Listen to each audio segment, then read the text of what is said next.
आज की एनालिसिस में हम साफ कर देना चाहते हैं कि हमारा मकसद किसी नेता या विधायक की भावना को ठेस पहुंचाना नहीं है। हमारा भी मानना है कि एक विधायक के तौर पर जिस नेता की जितनी काबिलियत थी उन्होंने उतना काम किया। ये दिगर बात है कि जनता की उम्मीदें पूरी नहीं हुई और वो खुद को ठगा सा महसूस कर रहे हैं। शायद इसी वजह से किसी नेता को दोबारा टिकट नहीं मिली या वो चुनाव हार गए, और कहीं कोई लगातार दूसरी पारी खेल भी लिया तो उनके काम करने के तरीके इतने सुस्त रहे कि कुर्सी से उतरने के बाद वो हाशिए पर चले गए। ये बात पूर्व के जनप्रतिनिधियों को बुरी जरूर लग सकती है, लेकिन इसके लिए जिम्मेदार वो खुद हैं, क्योंकि जब वो पद में थे तो या तो घपले घोटाले या भाई भतीजावाद जैसे आरोपों से घिरे रहे या जनता से किए हुए वादों को भुला दिया, जिसके चलते उनका सियासी कद जो बढ़ना था वो नहीं बढ़ पाया। ना कोई कांग्रेस का विद्या भैया बन पाया, ना ही कोई भाजपा का बृजमोहन भैया। खैर, नुकसान तो शहर का ही हुआ जो नेताओं की वादा खिलाफी के चलते 25 साल पिछड़ गया। हैरत की बात तो ये है कि जो आम जनता को महसूस हो रहा है उसका दोनों ही दलों के सिपा सलारों को एहसास नहीं। वो अपनी पार्टी के नेताओं की भक्ति में अभी भी लीन नजर आते हैं। नमस्कार, आदाब, सत श्री अकाल। मैं हूं देवेंद्र मिश्रा, आप देख रहे हैं डीएनए न्यूज। इससे पहले हम ये सियासी एनालिसिस शुरू करें, जरा सुनते हैं उनकी बातों को जो शहर में सम्माननीय हैं और जिनके निर्भीक और निष्पक्ष विचार हैं। जी हाँ, एक पत्रकार या अधिवक्ता किसी राजनीतिक दल का नहीं होता, उनकी सोच शहर और समाज को समर्पित होते हैं।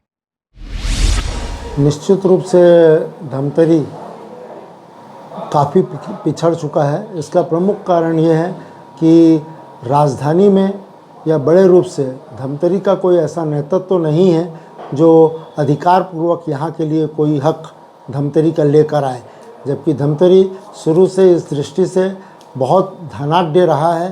धमतरी अपने नाम के कारण, धमतरी के लोगों के कारण पूरे प्रदेश में धमतरी की पहचान रही है, देश में धमतरी की पहचान रही है। मैंने भी जब ये समझना शुरू किया तो गांव में भी जो मुखिया होता था उसकी भी बात लोग मानते थे और उनका प्रभाव इतना रहता था कि वो जो बोल दिए उसको लोग मतलब करते थे। अभी स्थिति ये है कि ऐसा कोई नेता, सर्वमान्य नेता, चाहे वो किसी भी दल का हो, मतलब अपने शहर में, मैं शहर की बात कर रहा हूँ, अपने नगर में, अपने ज़िले में, मेरी समझ में नहीं है कि जिसके पीछे सब लोग चले या उसके कहने पे मतलब सभी पार्टी मिलकर विकास की बात करें। ये शून्यता तो है निश्चित तौर से। यही कारण है कि धमतरी का विकास नहीं हो रहा है। राजनीतिक शून्यता तो है और इसका मुख्य कारण ये है कि यहाँ जितने भी नेतृत्व उभर कर आए या जिनको ये मान के चलिए कि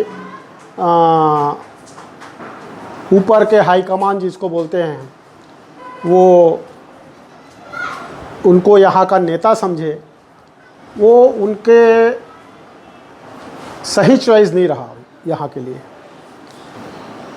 और गलत तरीके से यहाँ पर कई बार ऐसे राजनीतिक दलों ने अवसर दिया और कुछ स्वार्थ से परिपूर्ण लोग ही यहाँ का नेतृत्व किए जो अपना ही स्वार्थ सिद्ध किए। तो ये था नज़रिया शहर के प्रतिष्ठित लोगों का। खैर, आगे बढ़ते हैं। धमतरी के सियासी सन्नाटे या तरक्की की दौड़ में पिछड़ने के पीछे तमाम तरह की दलीलें दी जाती है, जिसमें हकीकत कम और अफसाने ज़्यादा होते हैं। हम बात कर रहे हैं जिले की कुरुद विधानसभा की बदलती तस्वीर के बारे में, जिसे लेकर धमतरी के दोनों ही सियासी दलों के सुरमा आरोप लगाने में एक दूसरे से बढ़कर हैं, मानो पड़ोसी के खूबसूरत बच्चे को देखकर जलन जैसी हो। जी हाँ, खुद को धमतरी का दमदार नेता नहीं बनाने वाले धमतरी के जनप्रतिनिधि को मलाल होने के बजाय वे कुरुद को कोसते हैं। ये सिलसिला बीते 2003 से बदस्तूर जारी है, जिसे शहर के जागरूक लोग स्वीकार नहीं करते। उनके मुताबिक धमतरी की जनता ने जिसे चुनकर भेजा, उनकी जिम्मेदारी है इलाके की सूरत बदलने की, और वो पड़ोस के नेता पर इल्ज़ाम लगाकर हाथी को रुमाल से ढकने की कोशिश ना करें।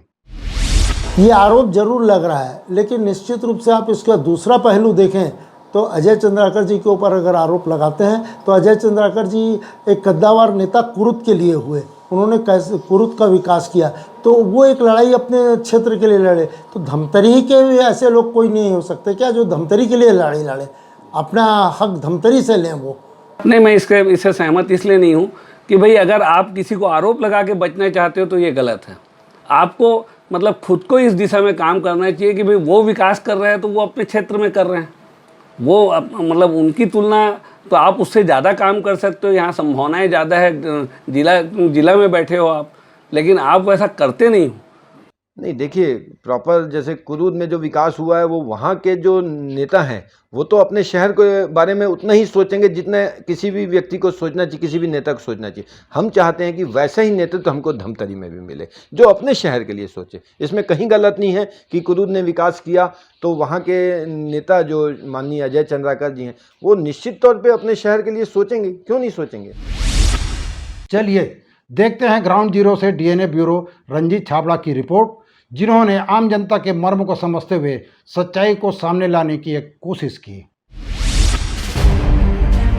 वैसे देखने पर तो दोनों ही सियासी दलों में नेताओं की कमी नहीं है, पर जब हम उनकी जमीनी पकड़ की तरफ गौर करते हैं तो बहुत उथलापन नजर आता है, या दूसरी भाषा में कहें तो धमतरी में करीब 2 दशकों से सियासी सन्नाटा है, जिसका खामियाजा पूरा शहर भुगत रहा है और तरक्की की दौड़ में काफी पिछड़ गया है। यहाँ के कार्यकर्ताओं ने अब तक भीड़ का हिस्सा बनना और पीठ पीछे नेताओं की चापलूसी करने का तरीका ही सीखा है। बेबाक और दबंग नेता की कमी शहर की जनता को हर वक्त महसूस होती है। ऐसे में 60 और 70 के दशक का वो दौर याद आता है जब सियासत की नामचीन हस्तियां जनता का नेतृत्व करती थी। उनकी काबिलियत और रुतबे का परचम संयुक्त मध्य प्रदेश में भी फहराता था। जी हाँ, हम बात कर रहे हैं सियासत के भीष्म पितामह माने जाने वाले बाबू पंडरीराव कृदत्त और पूर्व मंत्री भोपाल राव पवार की, जिनकी शख्सियत पर कभी धमतरी फक्र से इतराता था। बताया जाता है कि मध्य प्रदेश सूबे में मुख्यमंत्री कोई भी हो और सत्ता किसी भी पार्टी की हो, इन दोनों दिग्गजों के ऊपर उसका कोई दबाव नहीं पड़ता था और इन नेताओं की जुबान से निकले अल्फाज किसी फरमान से कम नहीं होते थे। आज भी लोग उस स्वर्णिम दौर को याद कर फूले नहीं समाते और दीगर स्थान के लोगों को सीना चौड़ा करके बताते हैं कि बाबू कृदत्त जी और भोपाल राव पवार धर्मनगरी धमतरी के धरती पुत्र थे। बाद इसके राजनीति के आसमान पर कृपाराम साहू ने अपनी आभा से चकाचौंध किया और एक दबंग कार्यशैली की मिसाल पेश की। श्री भोपाल राव जी पवार, श्री पंडरीराव जी कृदत्त।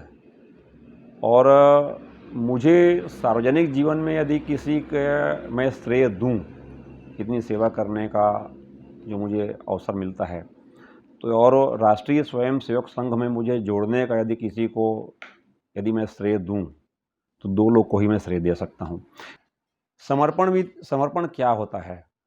समर्पण यदि भाव किसी को सीखना है तो मैं ये निश्चित तौर पे कह सकता हूं, इन तीनों धमतरी के महामानव में, मानव नहीं कहूँगा इनको, मैं महामानव ही कहूँगा धमतरी के लिए, यदि हम इनके जीवन को उनके परिवार के साथ जाके सुने या उनके साथ जो रह चुके हैं उनके साथ हम बैठ करके सुनेंगे तो हमको लगेगा कि ये ऐसी सेवा भी होती है। आदरणीय भोपाल राव जी पवार एवं पंडरीराव जी कृदत्त की पूरे देश में पहचान थी। लोग उनको पूरे देश में लोग जानते थे। ये आज़ादी के समय से, उसके पहले से ये उस टाइम के लड़ने वाले लोग हैं और ये जो उनको पूरे प्रदेश तो जानता ही था, लेकिन देश में भी लोग जानते थे। मैं एक बार की बात बताता हूँ। जब मैं एक बार यूपी गया था, यूपी के बनारस शहर में, तो वहाँ धमतरी को लोग नहीं जानते थे। वहाँ पंडरीराव कृदत्त जी के नाम से मेरे शहर को जाना गया था। तो मैं चाहता हूँ कि आने वाले समय में हमको वैसा ही, जैसे भोपाल राव पवार जी, पंडरीराव कृदत्त जी ने जो नेतृत्व दिया था अपने शहर के विकास के बारे में, जो उन्होंने एक गहरी दृढ़ता रखी थी, हम चाहते हैं कि हमको आने वाली पीढ़ी में वैसा ही नेतृत्व फिर से मिले। शहर इंजीनियरिंग कॉलेज हो, मेडिकल कॉलेज हो या औद्योगिक सेक्टर या पर्यटन विकास, सुविधाओं के लिए तरसता ही रह गया। इसका मलाल लोगों में साफ देखा जा सकता है। चलिए इसकी वजह को तलाशते हैं कि धमतरी में सियासी सन्नाटा क्यों है और लोगों की नेतागिरी धमतरी तक ही सिमट कर क्यों रह गई है। दरअसल ये कथित नेता राजधानी रायपुर के हुक्मबरदार बनने को अपनी सियासी मंजिल मान चुके हैं। मुख्यमंत्री या मंत्री या बड़े पदाधिकारियों के स्वागत से शुरू होकर उनकी जय जयकार करना और बाद इसके मीडिया में फोटो खिंचाकर खुश हो जाते हैं। कभी कोई पद पा लिया तो बहुत बड़ी उपलब्धि इसे मानते हैं। इस सब के बीच परिक्रमावादी लोग पद के साथ अपने कद को नहीं बढ़ा पाए। दिलचस्प बात यह है कि यह तस्वीर ही दोनों सियासी दलों की है जो अपनी पार्टी के जिलाध्यक्ष उन्हें बनाते हैं, जिनकी कोई राजनीतिक हैसियत नहीं है। उन्हें सिर्फ अपने आकाओं के झंडा बरदार होने का इनाम मिलता है। यही वजह है कि जिस दिन वो पद से उतरते हैं उनके सियासी कद पर संकट खड़ा हो जाता है और उनके बिखरने के साथ ही शहर के ख्वाब भी बिखर जाते हैं। उस समय अगर हम देखें तो नत्थू जी जगताप हुए, जो लोग अंग्रेज़ों से लोहा लेते थे, एक समय देते थे, बाबू छोटेलाल श्रीवास्तव हुए, पंडित राव जी कृदत्त हुए, ऐसे अनेक कद्दावर नेता समय के अनुरूप होते चले आए हैं और उन लोगों ने धमतरी को एक ऊंचाई दिया। उसके बाद एक अभाव धमतरी में धीरे धीरे बढ़ते गया। सेठ केसरीमल जी आए, पंडित राव जी पवार आए, भोपाल राव पवार आए। भोपाल राव पवार जी के समय निश्चित रूप से धमतरी का कद फिर भी कुछ हद तक बना हुआ था। उसके बाद कृपाराम साहू आए और फिर धीरे धीरे ये कद लगातार पता नहीं क्यों कम होते जा रहा है और धमतरी की कोई भी जनप्रतिनिधि अपनी बात को वजनपूर्वक शासन के समक्ष रखकर धमतरी का विकास नहीं करवा पा रहे हैं। भाई जैसे देखिए, स्वर्गीय भोपाल राव जी पवार थे, पंडित राव जी कृदत्त थे। पंडित राव जी कृदत्त से मेरा मतलब व्यक्तिगत रूप से मतलब सामना भी हुआ है कई मामले में। वो अच्छी बातों को सुन करना सहयोग करने आते थे। मेरे को ऐसा याद है कि संपत्ति कर का एक विवाद जब हुआ था 90-92 के आसपास, तो कृदत्त जी जो है स्वयं आके मुझसे कहा था कि अगर कोई इसमें सहयोग चाहिए तो मैं तुम्हारे साथ हूँ। तो ऐसे नेता जो छोटे लोगों की भी अच्छी बात को सुनकर या जनहित की बात में मतलब सहमति भरते हों, वैसे नेता में उनका नाम लिया जा सकता है। मैं मतलब माननीय कृपाराम जी साहू, सेठ केसरीमल जी, इन लोगों का नाम इस श्रेणी में रख सकता हूँ कि जो ऐसे थे जो दमदारी से जनहित के मामले में सामने आते थे। ये जितने लोग थे ऊपर जो घूमते थे राजधानी क्षेत्र में घूम करके और हाईकमान का चक्कर लगा करके टिकट ले आते थे, उनके उद्देश्य में धमतरी का विकास शामिल नहीं रहा। उनका उद्देश्य ये था किसी भी तरीके से हम वहाँ से जोड़ कर तोड़ करके कुछ भी करके ले आएं और अपना उल्लू सीधा करें। यही करते रहे और इसी के कारण धमतरी पिछड़ा है।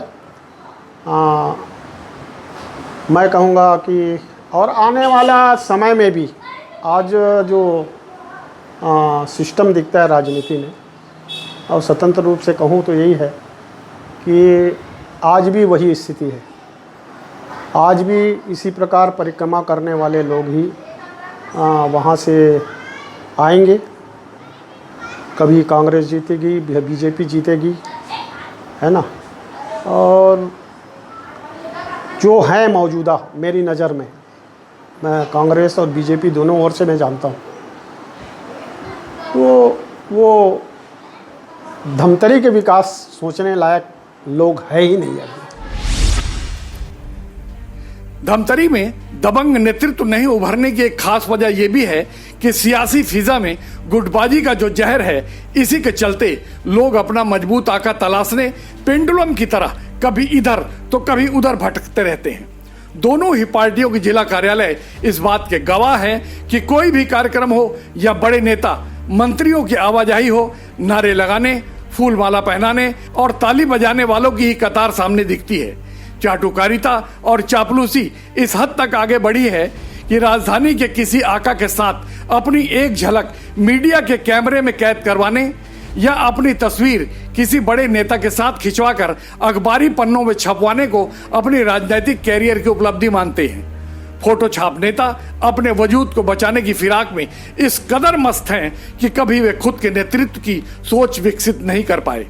बड़े नेता भी इस मौका परस्ती का फायदा उठाकर अपने रसूख को कायम रखने के लिए पिछलग्गू कार्यकर्ताओं को रेत या दीगर कामों की ठेकेदारी जैसे कामों में लगाकर उन्हें उपकृत करते रहते हैं।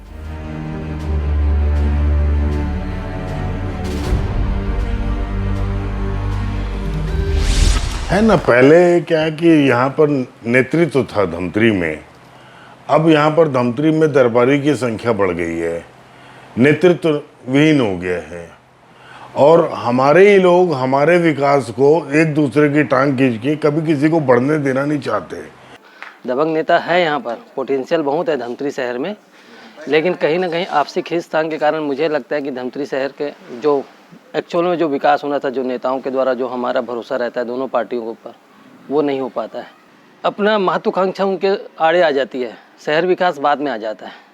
इसकी वजह से मुझे लगता है कि शहर का जो विकास नहीं हो पा रहा है, नेतृत्व सही नहीं मिल पा रहा है और यहाँ के जो नेता हैं जो भी हो, वो सही मायने में अपनी बातों को वहाँ तक नहीं पहुँचा पा रहे। देखिए, यहाँ नेतृत्व की कमी है।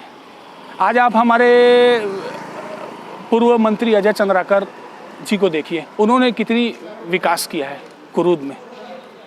धमतरी में विकास इसलिए नहीं हो पाया कि नेतृत्व की कमी है। इससे पूर्व में विकास इसलिए हुआ कि कृपाराम साहू जी और पंडित राव क्रीदत जी जैसे महान नेता थे।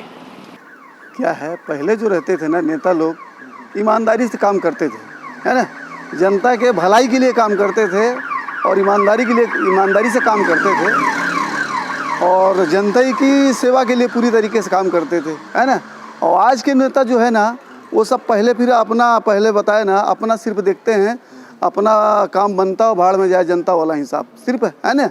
अभी जो क्या है, पूरी तरीके से जो खर्चा करते हैं तो उसको समेटने के चक्कर में पहले अपना ही देखते हैं, समझिए। उसके बाद में जनता का फिर वो आखिरी साल 4 साल अपना रहता है, जनता को आखिरी साल वाला देते हैं। जो पहले पुराने जो नेता जो थे ना, अच्छे नेता जो थे, बढ़िया नेता पुराने जो थे, वो सब चले गए, समझिए। अब नए नेता लोग आए हैं, है नहीं, नए नेता लोग आए हैं, सब खाओ पियो मजा करो वाला हिसाब चल रहा है नेता लोग। खैर, इस एपिसोड में इतना ही। विदा लेने से पहले शहर के नेताओं से इतना ही कहना चाहेंगे कि मिटा दे अपनी हस्ती को, गर कुछ मर्तबा चाहे कि दाना खाक में मिलके गुलो गुलजार होता है। यानी एक दबंग और रसूखदार नेता बनने के लिए ज़रूरी है कि आप शहर की समस्याओं को, जनता की उम्मीदों को समझने की कोशिश करें, आवाम के हक की बात उठाएं, उसके लिए लड़ें, चाहे सरकार आपकी अपनी पार्टी की क्यों ना हो। सिर्फ जिंदाबाद मुर्दाबाद के नारे लगाकर जनता के दिलों में राज नहीं किया जा सकता है। इसलिए अपनी काबिलियत को परखो, शहर के दर्द को जानो, ताकि जब आप चलो तो एक नज़ीर बन जाओ, सियासत के खेल के वजीर बन जाओ। लोग बात करते रहे नसीबों की और आप अपनी काबिलियत से खुद तकदीर बन जाओ। जय छत्तीसगढ़, जय धमतरी।